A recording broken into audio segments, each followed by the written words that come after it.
Servus chalaniska, ale aj divčence. Takže na páse som vymenil, majiteľ mi poslal senzor. Takisto aj vypínač bol vymenený. Doska bola dobré, tam som pajkoval nový konektor, tento tady tudy, ktorý ide od toho senzora. A bola to celkom akože dlhá cesta, by som povedal, k tomu, aby som ho rozbehol.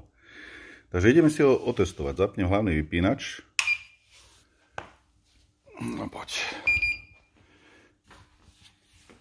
No ukáž sa. A skúsime si ho spustiť.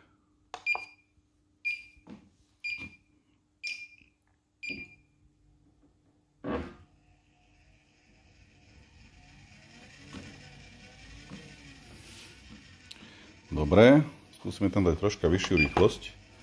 Nemôžem tu moc utekať, lebo mám len šlapky na nohách. Je tam štvorka.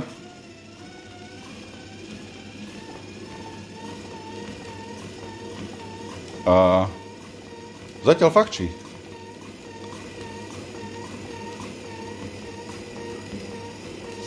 Skúsime túto poistku vybrať. Wow, skoro som sa stentoval. Dobre, ako náhle sa vyťahne, tak displej vypíše čiary z bezpečnostných dôvodov. Wow!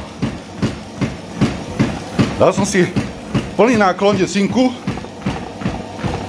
8 rýchlosť, prezul som sa a testujem pás.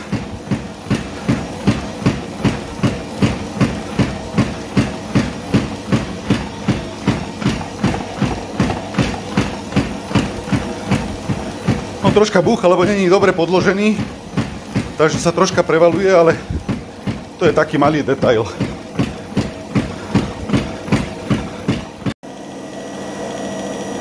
Dobre, ja som z pásu zliezol, dáme si tam štvorku a dáme si tam minimálny náklon jednotku a kúkneme sa, jak sa bude zasúvať naspäť. Krúti sa nám, krúti.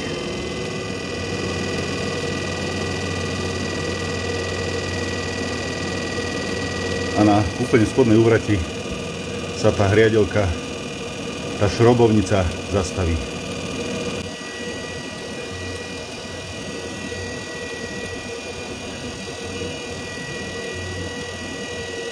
Hotovo. Hotovo. Až teraz je hotovo. Takže pásik fakčí. Super.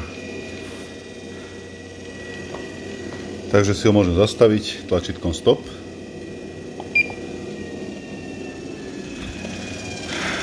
Motor pekne dobehuje.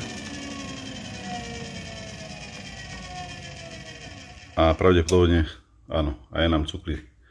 Cukli nám relátka. Takže hotovo.